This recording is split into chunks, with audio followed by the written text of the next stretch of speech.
O nosso trabalho é sobre a lesão do plexo braquial. O grupo sou eu, a Clarice, a Maria Carolina e a Eduarda. Tópicos abordados é primeiro a lesão do plexo braquial em adultos, avaliação e gestão. A gente dividiu em 2 artigos e o outro mais focado na reabilitação e na paralisia parcial do plexo braquial. O primeiro artigo, o título dele é a lesão do plexo braquial em adultos, avaliação e gestão. Esse é a capa do artigo. A introdução, então, os pacientes que sofrem a lesão traumática do plexo braquial, eles normalmente podem sentir dor neuropática incapacitante. Antigamente, nos últimos 10 anos, houve evolução na cirurgia dos nervos periféricos, mas antigamente se realizava amputação do membro superior, e hoje, com o avanço da cirurgia dos nervos periféricos, a amputação é um tratamento antiquado. Aqui é uma foto extraída do Grey's Anatomy, do plexo braquial intacto. Então, o plexo braquial ele é dividido em componentes supraclavicular e infraclavicular. O supraclavicular inclui os nervos espinhais e troncos, e o infraclavicular inclui os cordões e ramos do nervo terminal.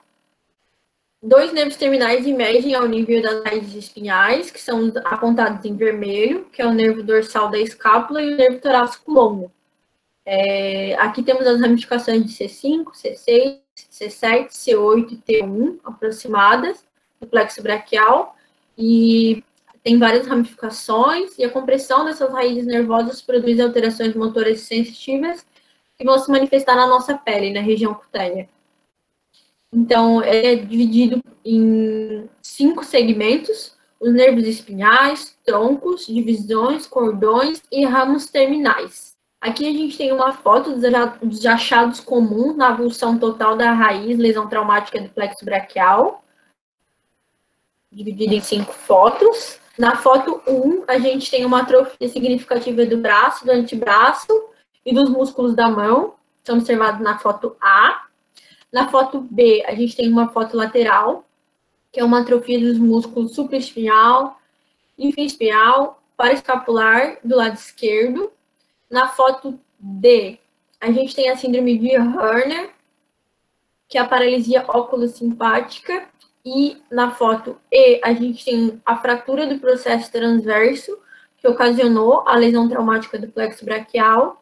E na foto F, a gente tem uma pseudomeningocele. Então, os mecanismos de lesão, na lesão fechada, ou seja, sem lesão exposta, normalmente por um mecanismo de tração, onde o ombro é distraído com uma força para fora do pescoço, e normalmente ocorre em acidentes de moto. E os outros mecanismos menos comuns são esmagamento com pressão. Na parte infraclavicular pode ter um potencial maior de recuperação. E a aberta, lesão exposta, geralmente por arma branca, arma de fogo. Então, existem 2 classificações: a classificação de Seddon, que é a neuropraxia, axotimese e neurotimese, e a classificação de Sunderland, que é de 1º a 5º grau, que é a lesão traumática, que é a classificação da lesão traumática do plexo braquial. Na neuropraxia de Sunderland, refere a danos localizados na mielina, de 4 a 12 semanas de recuperação. Na axotimese, seria o 2º grau, que é a ruptura do axônio, de 1 a 3 meses para recuperação. O 3º grau é desarranjo interno, impede a regeneração completa do nervo. Na lesão de 4º grau, a ruptura perineural e fascicular. Não é esperado lesão espontânea devido à ruptura.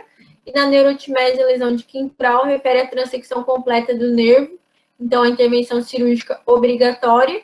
E Mackinnon e Dellon ainda adicionaram a lesão de 6º grau, que é lesões fasciculares do 1º ou 5º grau dentro do mesmo nervo. Para realizar o diagnóstico da lesão do plexo braquial em adultos, é necessário que na anamnese sejam coletadas informações a respeito do mecanismo de lesão, de lesões associadas e, se houver, o histórico de tratamento do paciente. No exame físico, é importante avaliar o caráter e a severidade da dor, realizar uma avaliação sensorial e motora do membro superior acometido e realizar testes de força muscular de toda a musculatura inervada pelo plexo braquial e graduar, então, a força de cada músculo de 0 a 5. Na radiografia, os principais achados são a elevação do hemidiafragma, que pode indicar a lesão do nervo frênico, fratura de primeira ou segunda costela, que pode gerar uma lesão por tração, ou fratura de vértebra, que gera uma lesão por avulsão do plexo braquial. Aqui é um breve resumo dos déficits motores encontrados de acordo com o nível, o ramo nervoso afetado. Então, de C5 a C6, vai haver uma deficiência na abdução de ombro e flexão de cotovelo. De C5 a C7, a abdução de ombro, a extensão e flexão de cotovelo e a extensão de punho vão ser afetadas. De C5 a T1, a abdução de ombro, flexão e extensão de cotovelo e a função global da mão são afetadas. A nível infraclavicular, quando a lesão do nervo músculo cutâneo, a flexão de cotovelo é afetada. Quando há lesão do nervo unar e medial, a flexão de dedos e a função intrínseca da mão são afetadas. E quando há lesão no nervo radial e no nervo axilar, a abdução de ombro, a extensão de punho e de cotovelo são afetadas. O segundo artigo que nós trouxemos foi de reabilitação na paralisia parcial do plexo braquial, sendo um relato de caso de um paciente do sexo masculino que foi admitido aos 34 anos de idade com lesão do plexo braquial à direita por queda de árvore. O paciente apresentou hipotrofia e hipoestesia, acometimento dos músculos da região escapular, deltoide, supraespinhal, extensores de punho, mãos e dedos, apresentando incapacidade de abdução do ombro e subluxação, incapacidade para extensão ativa de punho, mãos e dedos. Bom, aqui nessas imagens é possível ver na imagem A e B, e também aqui na imagem A ao lado, imagens retiradas no pré-operatório do paciente, que é bem evidenciado a dificuldade que o paciente tem em realizar a abdução de ombro e também de fazer a extensão de punho. Então, o tratamento cirúrgico realizado com esse paciente foi o transoperatório de transferência para a extensão do punho e também transferência do músculo trapézio com segmento do acrômio para a face lateral do húmero. Essas cirurgias foram realizadas para que o paciente ganhasse o movimento de extensão de punho e também de abdução de ombro, né? Na primeira cirurgia foram realizadas algumas transferências de musculatura do punho. O tratamento fisioterapêutico realizado com esse paciente foi tanto pré-operatório quanto pós-operatório. Esse artigo foi muito interessante porque ele trouxe cada etapa que foi realizada com esse paciente. No pré-operatório, foi visado principalmente o fortalecimento dos músculos que seriam transferidos na cirurgia. No pós-operatório, a partir da até a quarta semana, o paciente se manteve em imobilização gessada e foi descrito as posições que o paciente se manteve, né? A partir da quinta semana, então, o gesso passou a ser substituído pela tala e foi realizada massagem cicatricial, dessensibilização com textura, turbilhão para diminuir a rigidez, exercícios passivos e ADM até o limite de tensão muscular. Até a sexta semana foi realizado treino dos músculos transferidos, retirado a tala para realizar esse treinamento. Até a sétima semana também foi removida a tala para banho, vestuário, para realizar atividades manuais leves, não fletindo punho e dedos em conjunto. Até a oitava semana foi interrompido o uso da tala, iniciado exercícios contra resistência leve e liberado para atividades diárias sem esforço. E o programa de fisioterapia realizado para transferência do ombro, da primeira semana ao terceiro mês de pós-operatório, o paciente se manteve em imobilização gessada, com contração isométrica do músculo trapézio e co-contração do músculo romboide. A partir do terceiro mês, foi iniciada a retirada da imobilização gessada para exercícios do ombro, mantendo em 80 graus. E do sexto mês ao sétimo ano foi realizado o mapa muscular de controle e avaliação subjetiva, que trouxe alguns resultados. O paciente apresentou ganho funcional na extensão de punho e dedos com grau 4, extensão do polegar em grau 3, mobilidade e elevação ativa do ombro direito com força muscular em grau 4, apresentando 60 graus de abdução ativa e 70 graus para flexão.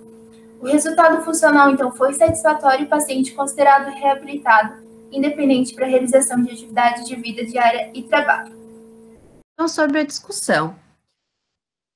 A lesão segmentar do plexo braquial, com a paralisia do ombro e a subluxação glenomeral, associada à paralisia dos músculos extensores do antebraço e à incapacidade de extensão do punho, mão e dedos, ocasiona grande incapacidade funcional ao membro superior.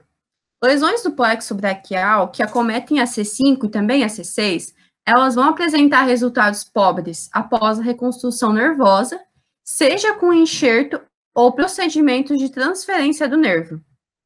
Então, as indicações para intervenção cirúrgica no ombro vão incluir a subluxação persistente, a contratura interna refratária, a fisioterapia, e também limitação da abdução ativa e da rotação externa e deformidade progressiva da articulação glenomeral. Então, os princípios do tratamento, eles vão incluir a liberação cirúrgica da contratura, rebalanceamento muscular e redução articular. As opções para estabilização do ombro, por meio de rebalanceamento muscular, vão ser as transferências e também a artrodese do ombro.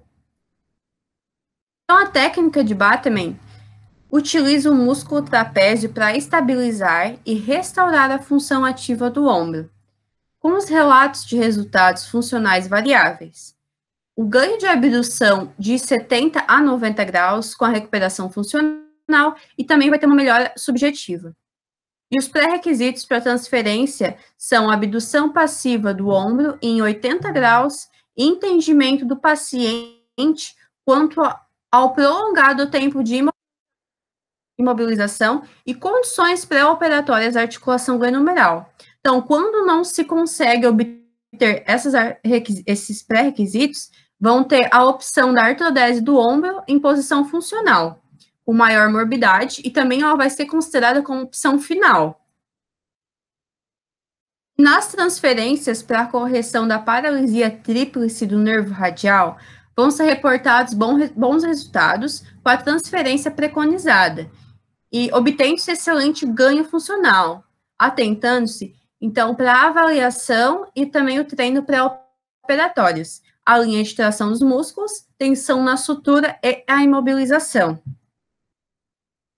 E nesse artigo, foi possível a reabilitação do paciente portador da lesão tardia e também parcial do plexo braquial, após procedimento cirúrgico de transferência para a extensão de punho, mão e dedos, utilizando os músculos pronadores redondo, flexor ulnar do carpo e também o palmar longo, e para estabilização do ombro com o músculo trapézio.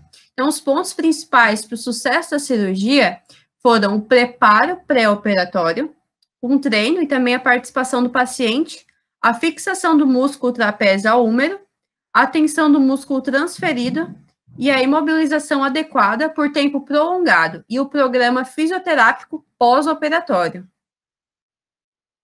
Essas são as nossas referências, os 2 artigos que foram utilizados neste trabalho.